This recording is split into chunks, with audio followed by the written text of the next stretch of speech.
Remembering Robbie Robertson on this Sonic Obsession.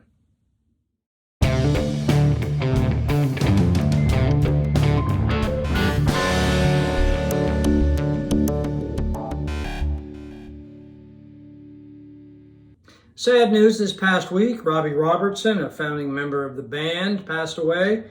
He was 80 years old, and according to Wikipedia, the cause of death was prostate cancer. That's what it said on the page today, yeah. I kind of was surprised, but not really, because for one thing, I didn't realize that he was 80. Well, he didn't seem 80. That's what I was going to say. I was shocked that he was, although he's been around forever. Right, yeah. And would be in his 70s at least, I was shocked to find out that he was 80, because he always looked so incredible.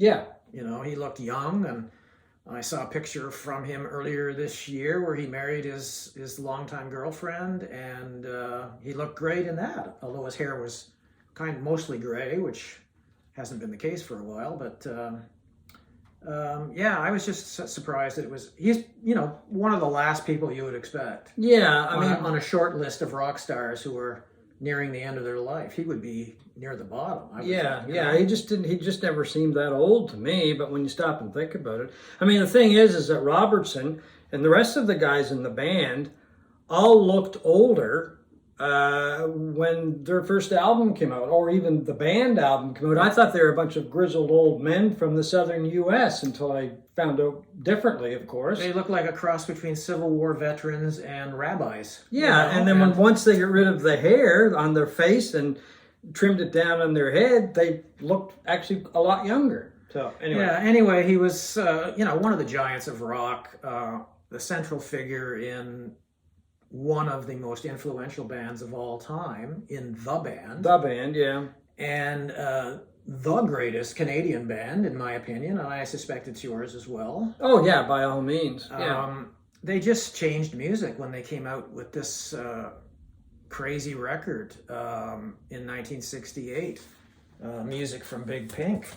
It, you know, became this, you know, a commercial success, a surprising commercial success, and an album that influenced guitar gods. Eric Clapton. I mean, that was one of the reasons that Clapton has said over the years that he left Cream. He just wanted to become involved in a band that, you know, wasn't involved with all this showbiz stuff and that kind of thing. He just wanted to play music. Yeah. You know, very basic music. In fact, I think there was a report that he even asked to join the band, and then that was scuttled. I read that as well, and I don't know what, obviously nothing became of it, yeah. But I'm not sure on whose part why you would have said no to Eric Clapton, but they had a pretty good band. Yeah, they had a very good band, and Clapton and the band, Robbie Robertson, were very good friends over the years anyway.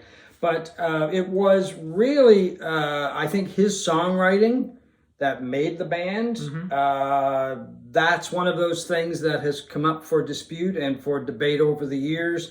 But I think it's safe to say that he was the chief songwriter for the band, and it was his imagination, and it was the things that he saw and put pen to paper, lyrically anyway, that, you know, made those songs so original. Mm-hmm. The ironic thing about it is that most of those songs were about America, and he grew up in Canada. Yeah, you know? I mean, when Big Pink came out in 1968, I mean, absolutely nothing else sounded like it. It had a sound that was vintage. Yeah, it sounded old. It sounded old. It sounded familiar, but there was nothing else like it. I mean, it came out when hard rock was taking over from psychedelia. You know, Hendrix had come out with his debut album, Are You Experienced, a year earlier. Cream was in their heyday with Clapton, you know, playing going crazy on his wah-wah pedal and stuff like that. And this album that was rustic, traditional, sounded like it could have been made 100 years ago, but was very fresh in its time, in its day, and it became critically acclaimed. It sold well, and it spawned generations of imitators. I mean, like I was looking today, and I was thinking,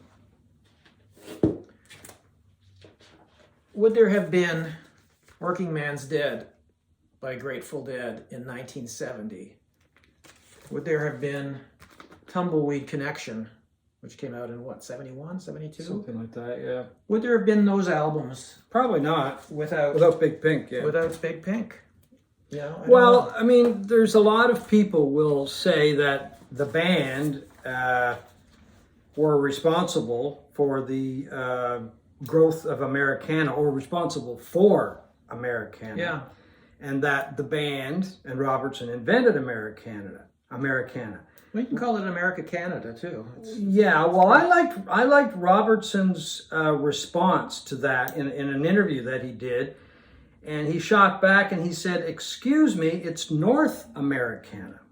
I don't care about the credit," he said. "The music of the band is a loud enough statement, and amongst people that know the difference in everything, there is no confusion on the contribution of the band to whatever Americana is." I think that's a really good way to put it. It's not really Americana, it's, as he says, North Americana. Well, it was roots music before there was such a term as roots music. And Yeah. somebody, I'm not sure, I can't remember who it was, made a comment about the band's music that it was familiar. It sounded... That was Springsteen. Was it? I thought it might have been Springsteen. You have the quote? Yeah, he said it's like you've never heard them before and like they'd always been there. Yeah, which is a great way to sum it perfect up. description of their music. Yeah.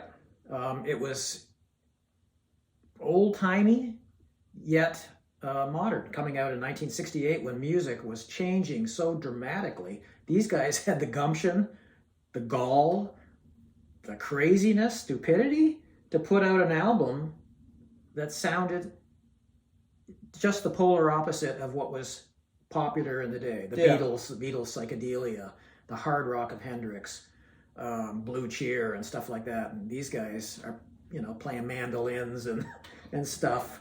And well, that's another thing. The band was, especially Garth Hudson. I mean, I'm not sure how many instruments he played, but he was all over the place when it came to playing different instruments, keyboards, and I believe he played mandolin. And Robertson was an extremely good guitar player.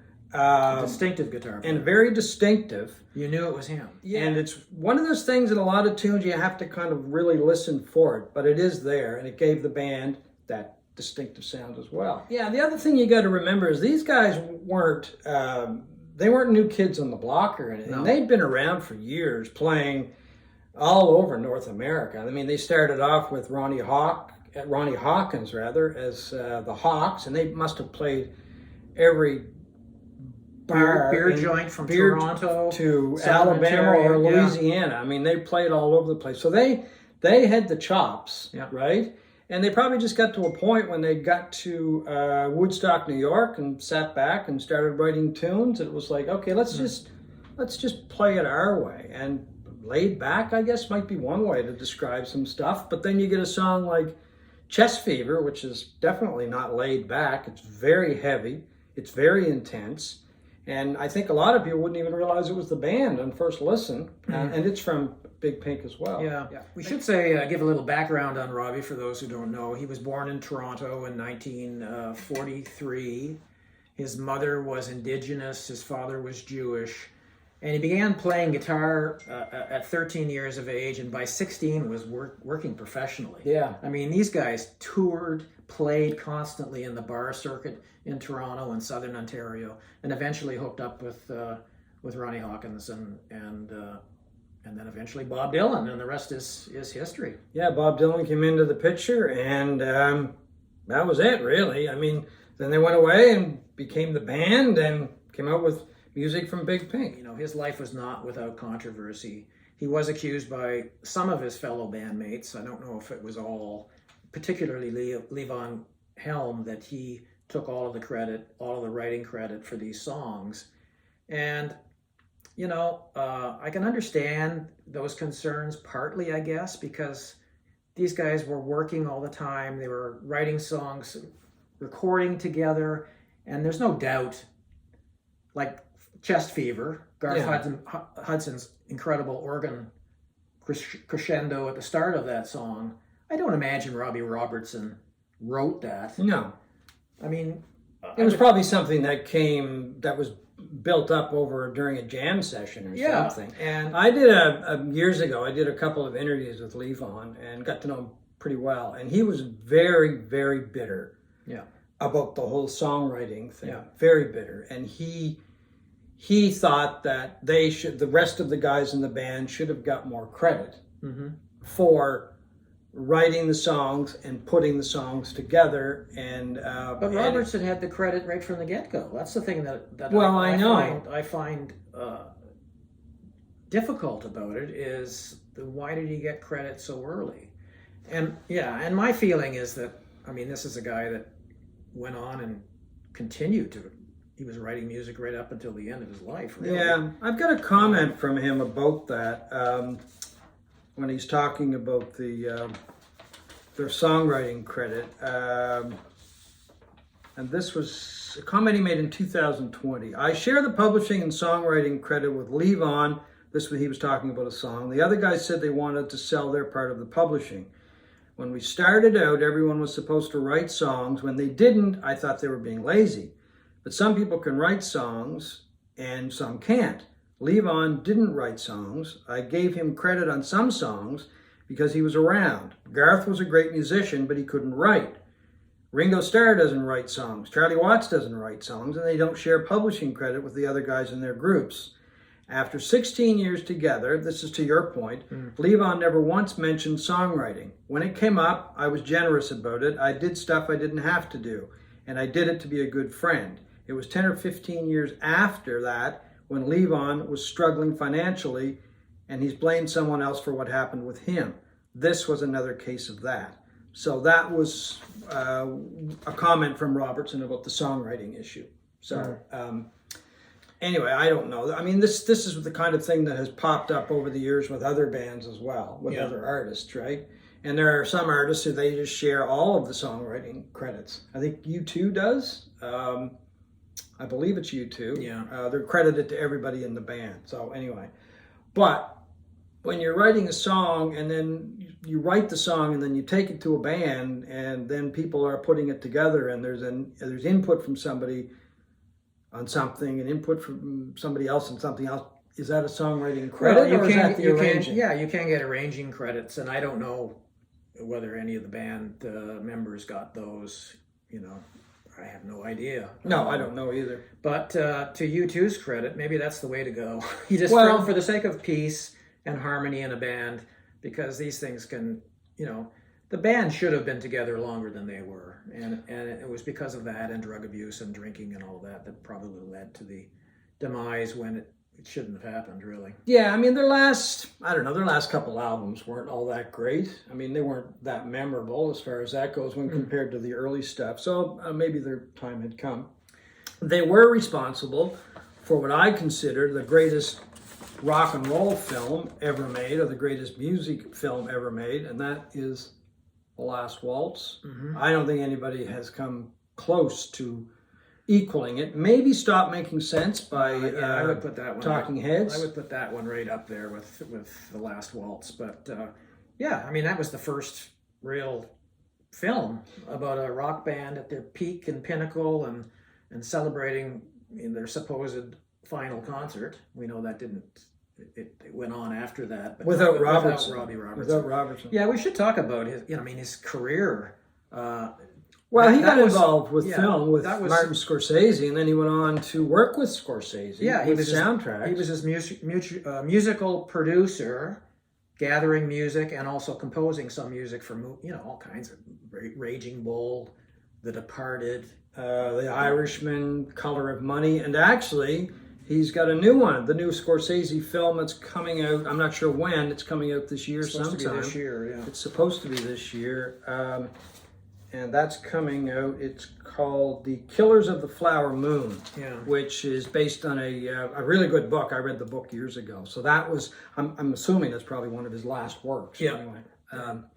But you look at, again, how varied, his music was so varied. I mean, you had the traditional, rustic, almost Civil War era music of the band, and then his solo career was completely different from all of that.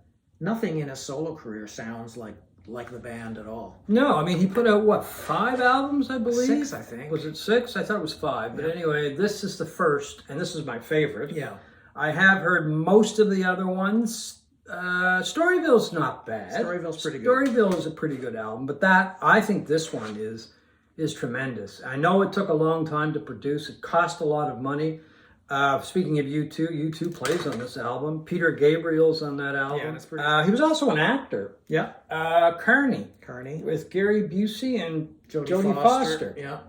Not really a great movie. I don't know if I ever saw it. I saw it years ago. It didn't do anything for me. It's probably on Netflix or somewhere if people want to check it out. So he was a multi-talented guy, very talented. And actually he was a very good writer as well. His autobiography, Testimony, which is a very good read, gets into the weeds on a lot of topics in that book. I have a trivia question for you. How many songs did Robbie Robertson sing lead with on the band recordings, or share lead vocals? Well, my first instinct would to say none. Okay, So well, that's my answer. you're wrong, but you probably figured that one yeah. out. He sang lead or shared lead vocals on 3 songs. The first one was To Kingdom Come with Richard Manuel and Big Pink, and then Knocking Lost John on Islands. And then, and this really surprised me, he sang lead on a song from the Last Waltz soundtrack called Out of the Blue. Nice song. Beautiful song. And I remember hearing it. First time I heard it, I'm like, who is this singer, or what's this band, or whatever? And then I did a little digging and found out it was the band with Robertson singing lead, because he did not sing lead, as I just pointed out, on the band's recordings, which to this day surprises me. But you got to realize they had Richard Manuel, Rick Danko, and Levon Helms. 3 of the best singers in any band, Yeah, anywhere. exactly. Well, I mean, and there was some, viciousness later in life, and I think it was Levon Helm who said that Robertson was singing on stage during the last waltz, but his microphone wasn't plugged in. Oh, that's right, yeah. So, hence my answer of 0, because I didn't think he did, really. But, Well, I think the other thing is, and I think there was a lot of jealousy after the Last Waltz came out, because everything you read about the Last Waltz was kind of zeroed in on Robbie Robertson. Yeah, and he was a centerpiece of the film as well. Right. The interviews that exactly. And he was charismatic, and he was the one who got the attention. Yeah. So anyway, but I mean, it's still a great film. There's no doubt about that. Well, let's talk about the Canadian connection now. Okay. Now, the album came out in '68. Not exactly a great period for Canadian rock and roll music. No. We've talked about this before, about how Canada was dwarfed culturally by America in those days in particular. What was your reaction to learn that 4/5 of this band was Canadian? Well, at the time. At the time, I don't really remember cluing into that for a while. It might have been when the second album came out. Because, to be honest with you, I prefer the second album, the brown one, the band, over Big Pink. And I'm not alone in that. A lot of people do. And I remember hearing Up on Cripple Creek and The Night They Drove Old Dixie Down. Yep. And I'm like, these are just fantastic songs. And then I did a little deep digging and found out that 4/5 of that band is from Canada. And it kind of blew me away. It really did, I think it was a very proud moment for me as a Canadian, a young Canadian who loved music to...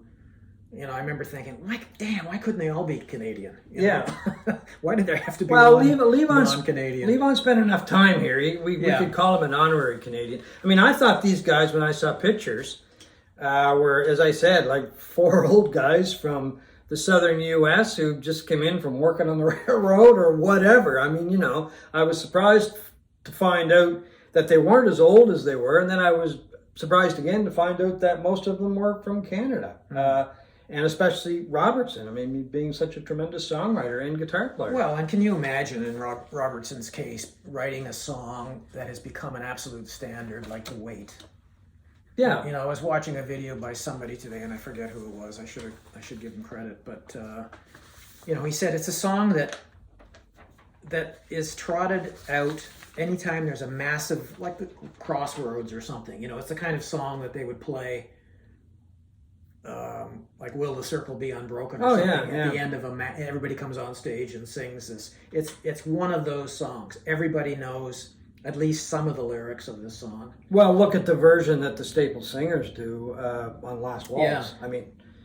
I mean, one of the finest gospel groups that ever graced the stage anywhere in the world, and they hit a home run with that version. I mean, it's tremendous. Aretha Franklin, I couldn't think of her name. She did a version of it, just tremendous with Duane Allman on lead guitar. And apparently, Duane Allman said at one point that Robbie Robertson was his favorite guitar player. So that was something that really floored Robertson as well. But when it comes to the writing, he's talking about the band album, the second one, I wasn't writing personal songs, I was telling stories. We'd be driving down a highway and I'd see a little house off in a field and I'd think, there's a light on there, what's going on in that house? Some of it was reflective of periods in the South because I was 16 years old when I went from Canada to the Mississippi Delta, and it made a huge impression on me because I thought, I'm going to the Holy Land. I'm going where this stuff grows out of the ground. It was like writing a movie script. And a lot of his material, they are like movie scripts. They are very, very visual, you know, like Springsteen is like. He's not writing from personal experience, that's right, for sure. You know, so anyway, just I think a tremendous artist. And just we'll put the songwriting debate aside for 1 minute because, I mean, I think he's always considered the chief songwriter of the band, and his solo work, much of it anyway, shows just what a tremendous songwriter he was, and singer, and guitar player. Mm-hmm. And that's what really surprises me, the fact that he didn't sing more lead vocals with the band. Really surprising. Well, he was clearly in fourth place in that band. Oh, yeah. You know, so when you got three other guys who are just incredible singers, I mean, it's little wonder he never got a chance to show his pipes off. Yeah, another thing I want to mention is this is a live album by the band, which really gets overlooked when people talk about live albums. This is a tremendous live set, Rock of Ages. And the other thing that we should mention is one of the very first archive albums, I guess, an album that came out that was put together with material that had been recorded, not really officially. They didn't really sit down and say, we're going to make an album, or they didn't have a specific project in mind. It came out, it was bootlegged for years, and finally it was released, the band and Bob Dylan basement tapes, which has just got amazing material. 1975, I think. Yeah, this stuff just, I mean, it stands up, which is a really good reflection of Dylan at the time, and of course the band at the time as well. Robbie Robertson was just responsible for a tremendous amount of music that it's just going to last for a very, very long time. So anyway, folks, we hope you have enjoyed our remembrance and our memories of Robbie Robertson on this Sonic Obsession.